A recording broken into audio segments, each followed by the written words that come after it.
বেশ কিছুদিন ধরে কোচ আর সিনিয়র নারী ফুটবলারদের দ্বন্দ্বে উত্তাল দেশের ফুটবল। এই সমস্যা সমাধানে 7 সদস্যের তদন্ত কমিটি বাফুফের কাছে প্রতিবেদন জমা দিলেও এখন পর্যন্ত কোনো সিদ্ধান্ত জানায়নি দেশের ফুটবলের সর্বোচ্চ সংস্থা। এই অস্থিতিশীল পরিস্থিতির মাঝেও মোট 37 ফুটবলারের সাথে চুক্তি নবায়ন করেছে বাফুফে। তবে এই ঘটনার সত্যতা কতটুকু তা জানতে বাফুফের নারী উইংয়ের চেয়ারম্যানকে ফোন করলেও কোনো সাড়া মেলেনি।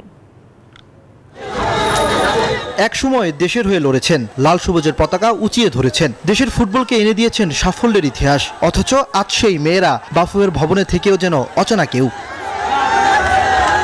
দেশের শীর্ষস্থানীয় গণমাধ্যমের খবর, ইতিমধ্যে নতুন 37 নারী ফুটবলারের সঙ্গে চুক্তি করেছে বাংলাদেশ ফুটবল ফেডারেশন। কিন্তু সেই তালিকায় নেই বিদ্রোহী 18 জনের কেউই। এই বিষয়ে যোগাযোগ করা হয় বাফুফের নারী উইংয়ের চেয়ারম্যান মাহফুজা আক্তার কিরণের সঙ্গে, তবে তিনি ফোন ধরেননি, দেননি খুদে বার্তার উত্তর। চুক্তি হওয়া ফুটবলারদের জন্য সর্বোচ্চ 50,000 টাকা নির্ধারণ করা হয়েছে, সর্বনিম্ন 10,000 টাকা বেতন নির্ধারণ করেছে দেশের ফুটবলের সর্বোচ্চ সংস্থা। যদিও ফেডারেশন বলছেন অনুশীলনে ফিরলেই বিবেচনা করা হবে বিদ্রোহী 18 ফুটবলারকে।